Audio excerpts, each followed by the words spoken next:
Donc, tous les conseillers et conseillères étant été convoqués par la suite d'un avis transmis par courriel et signifié dans les délais prescrits par la loi des Cités et Villes, je constate cette séance maintenant ouverte, cette séance extraordinaire.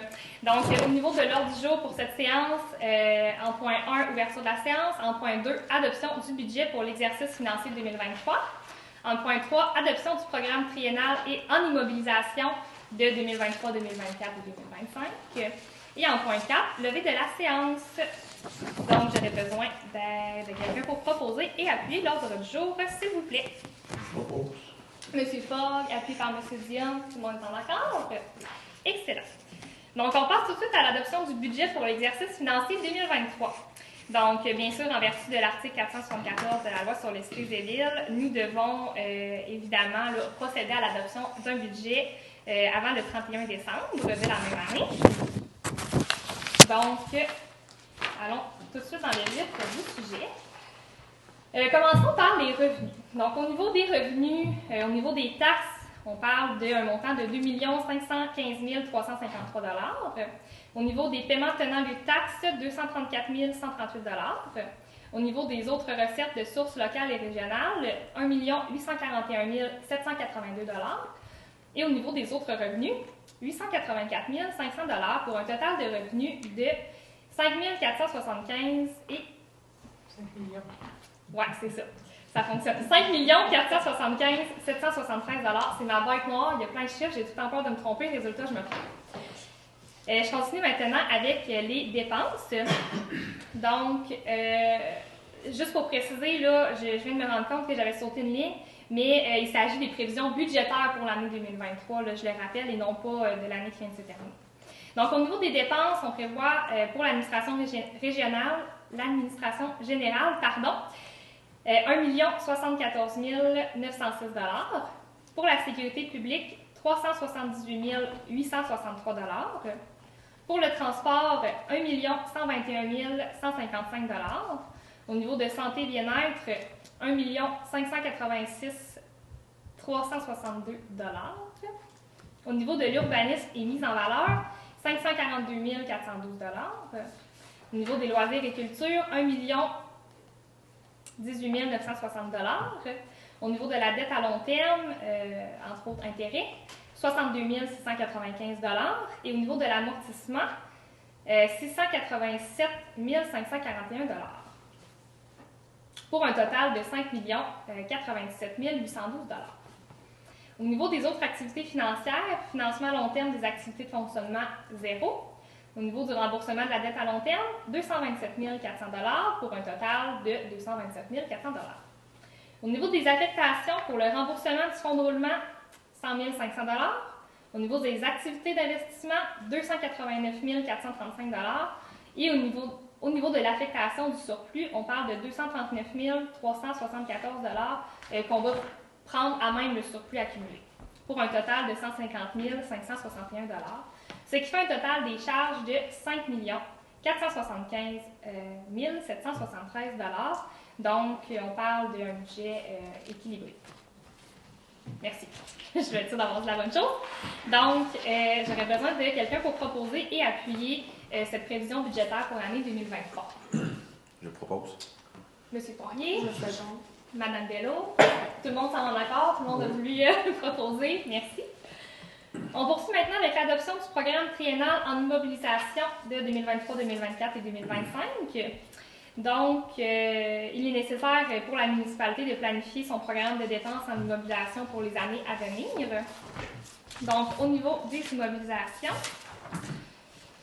on parle pour l'année 2023, au niveau des services techniques, on parle de la fermeture du bassin de Lixivia, qui est l'ancien LES, donc 21 000 $. C'est un dossier ensuite, là, si je ne me trompe pas, corrige-moi, Mme Garnier, si je me trompe, mais c'est vraiment quelque chose qu'on a réussi à fermer complètement et à fermer le dossier. Il va rester par la suite à faire là, des suivi post-fermeture pendant les 25 prochaines années, voilà, avec le ministère de l'Environnement. Donc, ça va être un dossier, mis à part les suivis, pratiquement derrière nous quand même. Ensuite, on se rappelle aussi qu'il va y avoir l'usine d'épuration des eaux usées qu'on va devoir faire. En fait, là, ça va se faire dans les 3 prochaines années. On n'aura pas le choix. Donc, on sait que ça représente des gros montants. On prévoit 150 000 cette année, 150 000 en 2024. Achat installation des compteurs d'eau, 11 500 $. Au niveau réseau d'égouts, aqueducs et eau potable, bon, au niveau d'inspection par caméra du réseau d'égouts, on prévoit 45 000 cette année, 40 000 les 2 prochaines années. Nettoyage des conduites, parc industriel, on parle de 38 000 cette année. Au niveau des travaux publics, infrastructures routières, construction et réfection de trottoirs, donc cette année, on a dû malheureusement reporter. Cependant, pour les années 2024 et 2025, on prévoit 24 000 au budget chaque année. Au niveau de la réfection de la première avenue, donc il s'agit encore une fois d'un gros projet très coûteux. On prévoit cette année 1 450 000, 2024 1 450 000 également. Au niveau de l'entretien de l'éclairage public, 23 000 cette année, 13 000 pour les 2 années suivantes. Au niveau de l'ajout de gravier MG20 pour le chemin derrière l'Arena, 10 000 cette année.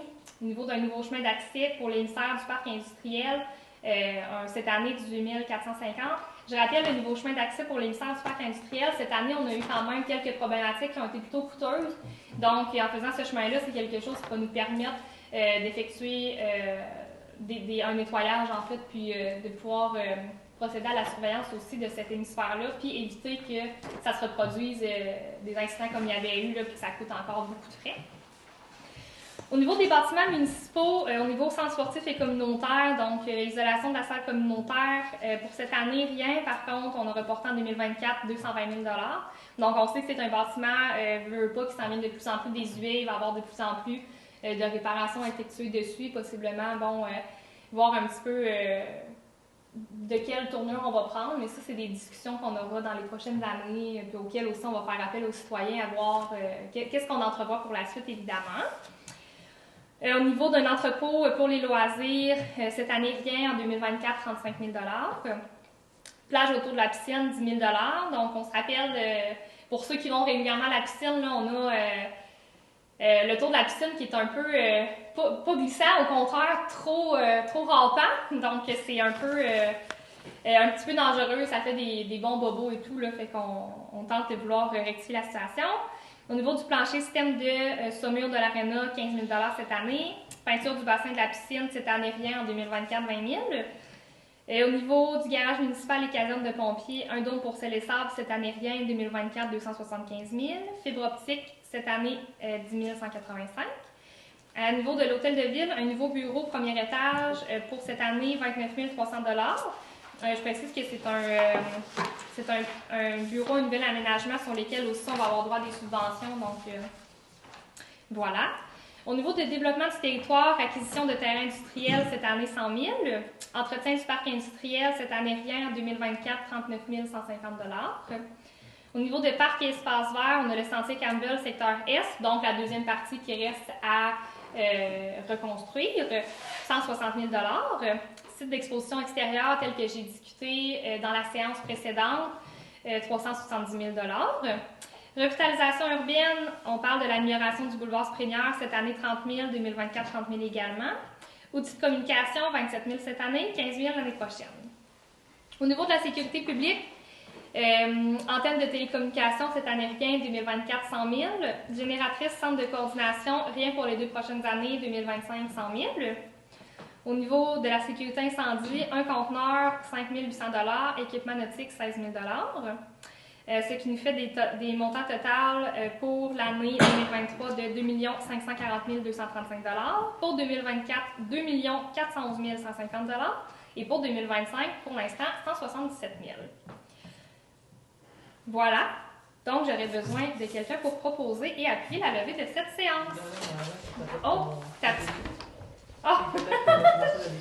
Je l'ai sauté et j'avais oublié, excusez-moi. Pour le PTU, proposer et appuyer, c'est ça que je voulais dire. J'étais comme pas à bonne place. Désolée. Monsieur, merci. Monsieur Dion, tout le monde est en accord? Ceci étant fait, Monsieur Marchel, avez-vous des questions? Non. Pas de questions?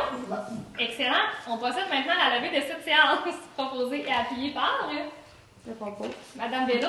Je seconde. Monsieur Paul, merci beaucoup. J'ai voulu aller un petit peu trop vite. OK.